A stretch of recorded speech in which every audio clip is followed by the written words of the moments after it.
नमस्कार, जय महाराष्ट्र मित्रांनो. आताच्या क्षणाची सर्वात मोठी बातमी. अजित पवार ॲक्शन मोडमध्ये. काय आहे सविस्तर अपडेट जाणून घेऊया.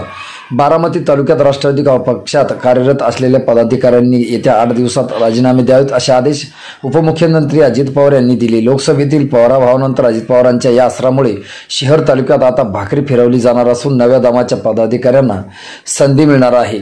बारामतीत आयोजित मेळाव्यात पवार यांनी पदाधिकाऱ्याकडे राजीनामे मागितले. 15 ऑगस्टपूर्वी पदाधिकाऱ्यांची पुनर्नियुक्ती केली जाणार आहे. त्यात निष्ठावंतांना संधी दिली जाणार असल्याचंही ते म्हणाले आहेत.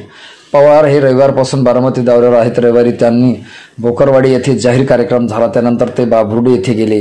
जिरायती दौऱ्यात पदाधिकाऱ्यांविषयी अनेकांनी पवार यांच्याकडे नाराजी व्यक्त केली. त्यानंतर पवार यांनी सोमवारी तात्काळ निर्णय घेतला. ते म्हणाले, आपल्या स्टेजवर बसायचे आणि आपला कार्यक्रम करायचा असं चाललं आहे. अनेक कार्यकर्त्यांनी सांगितले की दादा तुमचा म्हणावला जाणारा कार्यकर्ता प्रत्यक्षात तुमचा नाही. एवढे दिले आणि काम मात्र चुकीचे करायचे हे चालणार नाही. अशा अनेक गोष्टी माझ्या कानावर आल्या आहेत, पाहायला मिळाल्या आहेत. इथे बसणाऱ्या प्रत्येकाने आत्मपरीक्षण करावे. आपण प्रतिनिधित्व करत असताना स्वतःच्या बूथवर जिथे मतदार यादीत नाव आहे तिथे तरी घड्याळाला मताधिक्य मिळाले का असा सवाल त्यांनी केला. तसेच 15 ऑगस्टपूर्वी नवीन निवडी केल्या जातील असे त्यांनी यावेळी म्हणाले आहे. मित्रांनो, तुम्हाला काय वाटतं? तुमच्या प्रतिक्रिया आम्हाला नक्की कळवा. भेटूया पुढच्या व्हिडिओमध्ये. तुर्तास धन्यवाद.